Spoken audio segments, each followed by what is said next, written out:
가정 내에서 발생하게 되는 가정폭력 얘기를 좀 해보려고 해요. 가정폭력이라고 하면은 그냥 또 많은 분들이 그냥 신체적으로 폭행하는 거 이 정도만 생각하실 수 있는데 실제로 가정폭력의 범주는 이런 신체적인 폭력뿐만 아니라 상대의 일상을 아주 통제하려 들거나 아니면 뭐 지속적으로 괴롭힌다거나 아니면 경제적으로 아주 고립시킨다든지 이런 모든 것들을 사실 다 아우르는 개념이에요.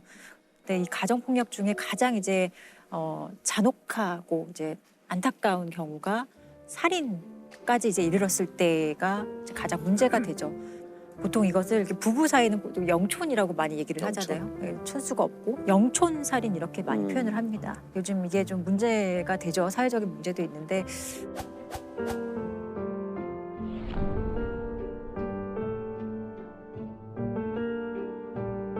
대표적인 그 가정폭력이 이제 살인의 결과까지 이르게 된 사례를 이제 하나 말씀을 드릴게요. 2018년 10월 22일 강서구의 어느 주차장에서 있었던 일이에요. 한 여성이 피를 흘리며 쓰러져 있다라는 신고를 받고 경찰이 이제 현장에 출동을 합니다.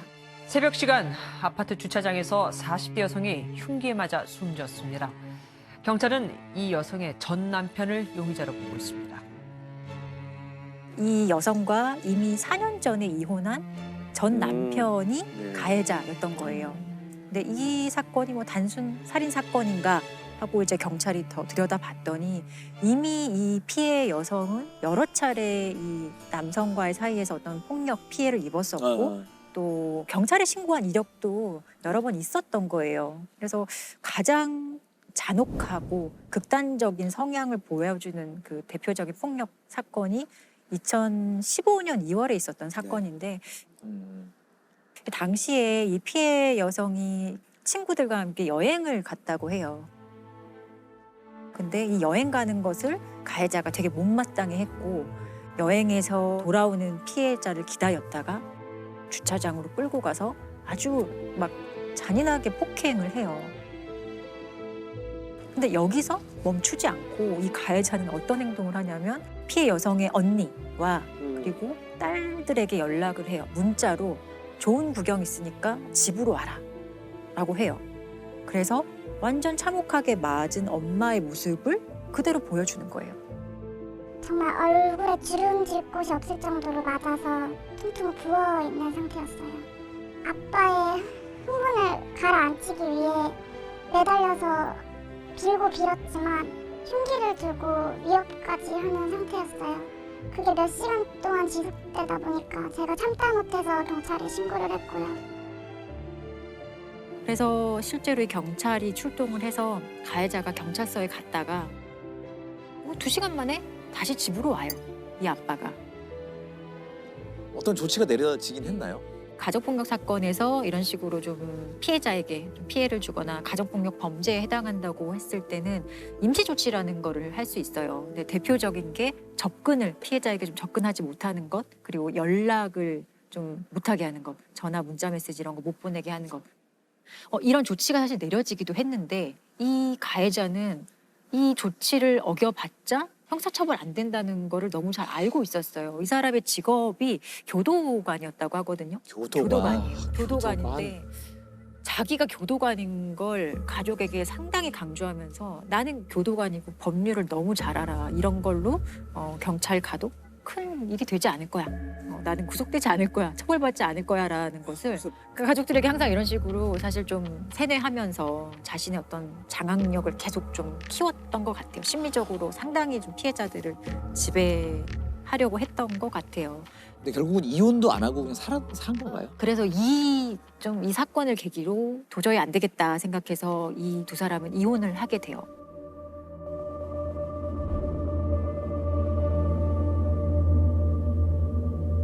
그런데 이혼을 하고 나서도 이 사람의 괴롭힘과 협박과 스토킹은 사실 계속 지속이 돼요.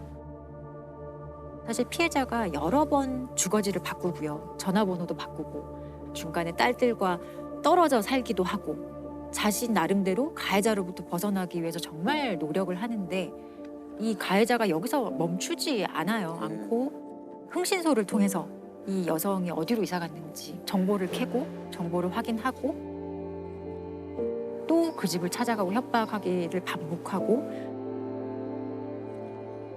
급기야는 피해자의 그 차량에 위치 추적 장치를 부착을 해요. 그래서 동선을 완벽하게 파악을 하는 거죠. 그 파악할 정보를 가지고 새벽 한 4시 45분경에 수영장을 가기 위해서 집으로 나온 피해자를 잔혹하게 살해를 한 거죠.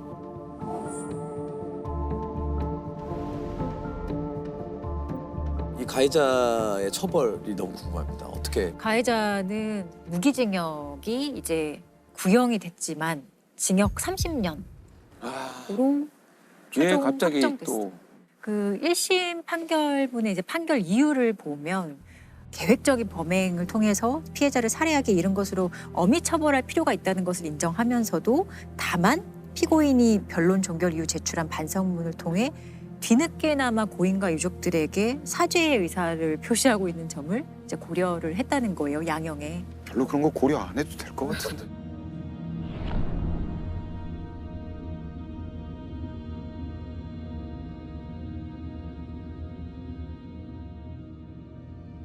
이게 기억이 나는 게 딸이 사형을 요구를 하면서 청와대 국민 게시판에 아마 올렸었죠. 그 얘기하니까 기억납니다. 예, 그래서 굉장히 공분을 많이 일으켰고 10월 22일 날 이 사건이 발생했었는데 그 다음 날 딸이 우리 아빠를 사형시켜 달라는 취지로 국민청원을 올렸어요. 어,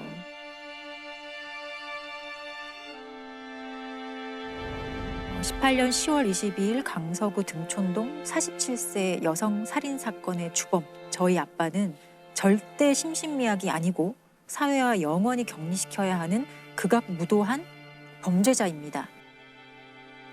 제2, 제3의 피해자가 생기지 않도록 사형을 선고받도록 청원드립니다. 엄마는 늘 불안감에 정상적인 사회활동을 할 수 없었고 보호시설을 포함 5번의 숙소로 옮겼지만 온갖 방법으로 찾아내어 엄마를 살해 위협했으며 결국 딸이자 엄마는 허망하게 하늘나라로 갔습니다. 피해자인 아빠는 치밀하고 무서운 사람입니다. 엄마를 죽여도 6개월이면 나올 수 있다고 공공연히 말했으며 사랑하는 엄마를 13회 칼로 찔러 우리의 모든 것을 빼앗아 갔습니다. 이런 아빠를 사회와 영원히 격리시키고 또 다른 가족의 피해가 발생하지 않도록 국민 여러분의 많은 동의 부탁드립니다. 이게 굉장히 여러 가지 감정이 섞여 있는 얘기 같아요. 이건 저는 공포도 있다고 봐요. 30년 후라고 공포가 없는 게 아니라는 생각이 들거든요. 읽으면서 굉장히 그때 공감을 했었고 주변 사람들 네. 다 보면서 이건 좀 사형을 좀 시켰으면 좋겠다는 마음이 막 일어났고 딸들은 신상 공개까지 원했다 그래요. 근데 이 사건은 신상 공개가 안 됐어요. 딸들이 그래서 인터넷 커뮤니티에 이 사람이 우리 아빠고 엄마를 죽인 살인자다라고 하면서 아빠의 신상과 사진 2장을 올려서 딸들이 아빠의 신상을 공개하는 상황이 이제 일어나게 되는 거예요.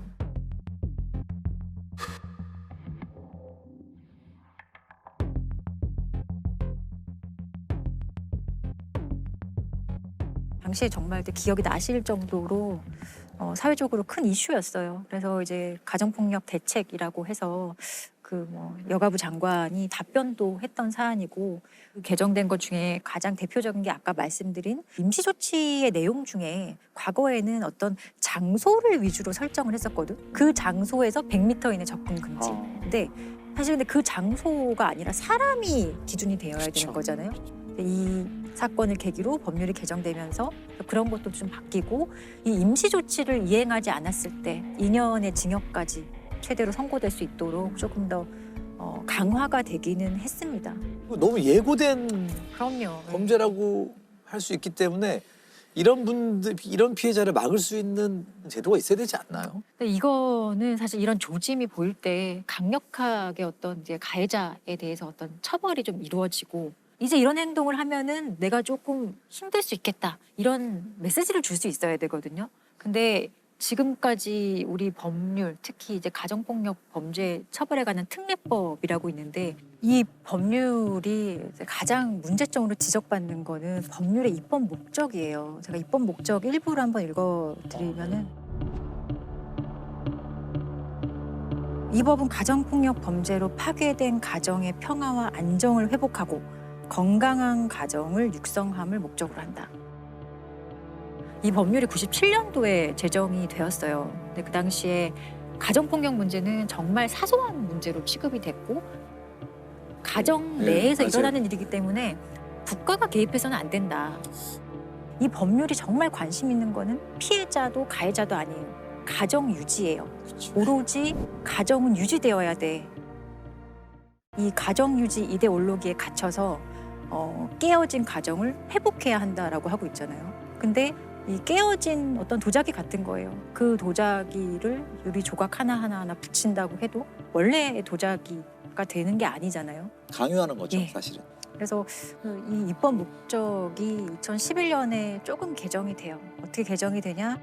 그대로 있어요. 그대로 있고 뒤에 피해자와 가족 구성원의 인권을 보호함을 목적으로 한다가 이제 추가로 들어오긴 합니다.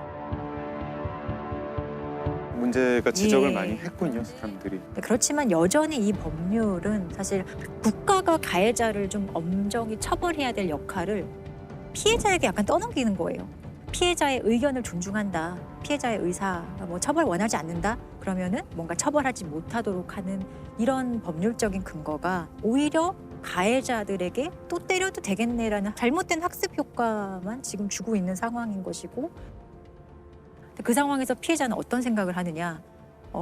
그냥 나만 지금 참으면 우리 가족이 유지될 수 있어 생각하고 그래 이번 한 번만 하면서 폭력의 강도는 높아져도 그냥 처벌 원하지 않습니다. 이런 식으로 말을 해서 사건이 종결되는 경우가 태반입니다. 실제로. 실제로 이런 게 누가 밖에서 그냥 누가 계속 저를 지속적으로 이렇게 때려요. 그리고 그 강도가 점점 세지고 제가 상처를 입고 병원에 갈 정도가 되면 그 사람은 반드시 처벌받아요. 그렇죠. 네, 근데 맞습니다. 이게 가정 내에서 일어났다 하면 그 사람은 처벌받지 않고 오히려 조금 더 교정해보렴 하고 면죄부를 주는 그런 되게 모순적인 상황이 발생을 하는데 이게 2022년도에도 얼마나 사람들이 이해할 수 있을지 지금의 사람들이 가지는 그 폭력에 대한 그 인식이 과거와 같을지 저는 그거 아니라고 생각해요. 저는 이걸 가정폭력이라고 하는 말을 조차 바꿔야 된다는 생각을 해요. 그냥 폭력이죠. 그냥 그렇죠. 폭력이에요. 폭력이에요. 강력 폭력이에요. 맞아요. 그냥 네. 강력 오히려 범죄. 가정이기 때문에 더한 폭력 아닌가요? 가중 처벌이 필요한 강력 범죄라고 봐야 돼요. 이 범죄는 점점 늘고 있나요? 사실 이게 늘고 있는 거는 맞아요. 그런데 애초에 신고되는 비율이 너무 적어요. 2016년 실태조사 기준에 따르면은 1.7% 정도가 경찰에 신고하거든요.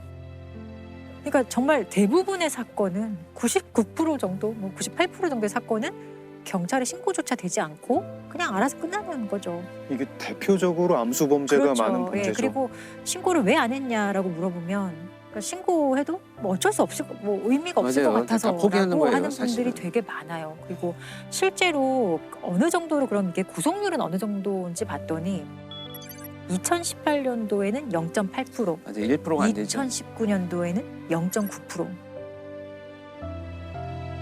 그 가정폭력의 시작과 과정과 극단적인 끝을 되게 잘 표현한 시가 있어요. 그 폴레트 켈리라는 이제 미국 여성이 13년간 가정폭력 피해를 입다가 탈출해서 지금은 이제 가정폭력 피해자들을 지원해주고 있는 네. 일을 하고 있는 여성인데 제목은 나는 오늘 꽃을 받았어요라는 제목의 시예요.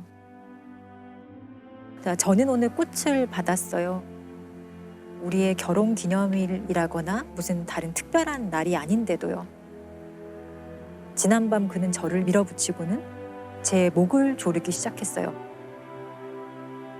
그렇지만 그는 틀림없이 미안해할 거예요. 왜냐하면 오늘 저에게 꽃을 보냈거든요. 저는 오늘 꽃을 받았지요. 오늘은 아주 특별한 날이었어요. 바로 제 장례식장 날이었거든요. 지난밤 그는 드디어 저를 죽였어요. 저를 때려서 죽음에 이르게 했지요. 제가 좀 더 용기를 갖고 힘을 내서 그를 떠났다면 저는 아마 오늘 꽃을 받지는 않았을 거예요. 사실 되게 짧은 시인데 여기에 가정폭력의 뭐 어떤 특징과 네. 양상과 다 드러나 있는 시예요. 마지막 공포가 너무 안타깝네요. 네. 결국은 자기 또 탓을 하고. 네, 자기가 그냥 받지 말 걸, 그냥 용기 내서 그냥 나갈 걸. 진짜 이 법률이 친밀한 관계에 의한 폭력, 살인, 뭐 영촌 살인 이런 거를 사실 방조한 것 같아요. 그래서 정말 이 법률에 대해서 좀 관심 가져야 돼요. 이게 지금 제대로 되고 있는지. 법이 보호해 드려야 될 분들이잖아요. 가정폭력 피해자분들. 뭐 이런 너무 것들까지 안타까운 해야 되니 얘기들을 참 네. 답답하네요. 네, 그렇습니다. 아파트에 사시는 분들은 집집마다 월패드. 월패드라고 네. 있을 겁니다. 거기서 이제 누가 오면은 거기 화면이 뜨고 그걸 보고서 인터폰으로 사용하면서 문 열어둘 수도 있고, 이제는 핸드폰과 연결을 해서 반려견이 혼자 있어도 확인해 볼 수도 있고, 뭐 이렇게 진화를 했는데, 문제는 이제 이렇게 인터넷에 연결된 집에 있는 전자장치, 컴퓨터 장치들이 해킹을 당할 경우 어떤 일이 벌어질 수 있는지를 보여주는 사건이 벌어진 거죠.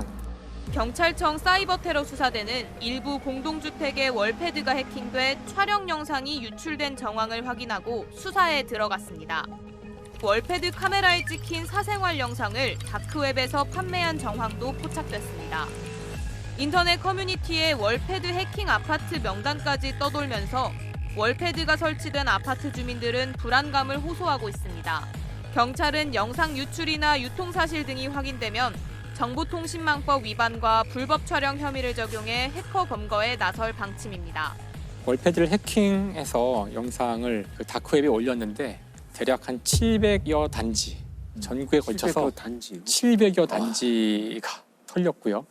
정부에서는 일단 워낙 이게 사안이 중대하기 때문에 긴급 대책을 막 발표하고 했는데, 그 소프트웨어 빨리 업데이트 하십시오. 그리고 패스워드를 뭐 간단한 거 쓰지 말고 바꾸라는 거, 그리고 카메라는 다 테이프로 붙여서 뭐 하라 그랬는데, 이거 가지고는 택도 없다는 거죠. 일단은 왜냐하면 이게 문을 열 수 있거든요. 지금 현재 그 월패드에서는 현관문을 열 수 있어요. 네.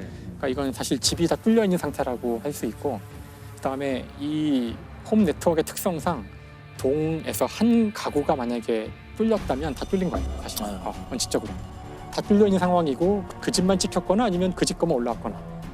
그러니까 이게 다 연동돼 있기 때문에, 특히나 이번에 그 월패드 해킹에 사용된 소프트웨어는 2008년에 많이 돌아다녔던 그런 악성 코드인데, 이게 뭘 의미하냐면은 일반 PC들은 끊임없이 업데이트를 하기 때문에 2008년 거 같은 거는 뭐 그렇죠. 이건 뭐 그렇죠. 전혀 작동할 수가 없는 건데, 그러니까 이 정도도 방비가 안 돼 있다는 걸 보여주는 거죠.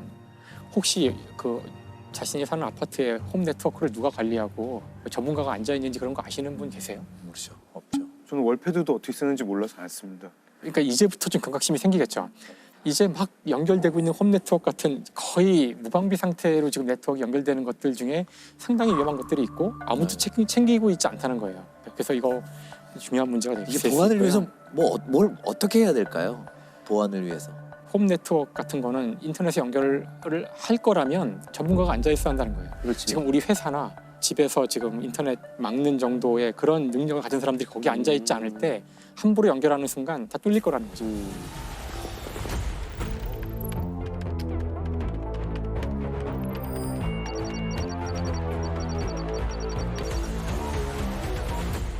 사실 해킹 가운데 가장 널리 알려진 것은 이렇게 두 가지가 아마 널리 알려진 것이 있는데, 이제 디도스 공격하는 거하고 그 랜섬웨어가 랜섬웨어. 유명해요. 그래서 디도스 저기 어떤 개념이 뭔가요? 디도스. 그러니까 예를 들어서 뭐 구글 사이트를 디도스 공격한다. 그러면은 구글 사이트에 갑자기 뭐 수천만 개의 접속이 이루어지는 거죠. 갑자기. 순식간에. 그러기 위해서는 이제 다른 사람의 컴퓨터를 이용하는 거예요. 그래서 여기에 이용되는 컴퓨터들을 좀비라 그래요. 좀비. 그러기 위해서 프로그램을 뿌려요. 이제 바이러스 프로그램들이죠. 그래서 주로 이런 데 사용된 컴퓨터들은 우리가 매일같이 쓰는 컴퓨터가 아닐 때가 많아요. 병원이나 이런 데 가면은 컴퓨터가 뭐 수백 대 있잖아요. 네. 그 중에 한 절반 이상은 옛날에 샀는데 특정한 용도로만 사용되는 컴퓨터들이 있어요. 네, 맞아요. 뭐 엑스레이 장비를 뭐 굴린다거나 뭐 네. 업데이트 거의 안 시키고 아무도 보지도 않고 창고에 가면은 뭐 수백 대가 쌓여 있는 거죠. 근데 네트워크에 연결은 돼요. 연결은 돼 있고 보통 이런 것들이 많이 감염이 돼요.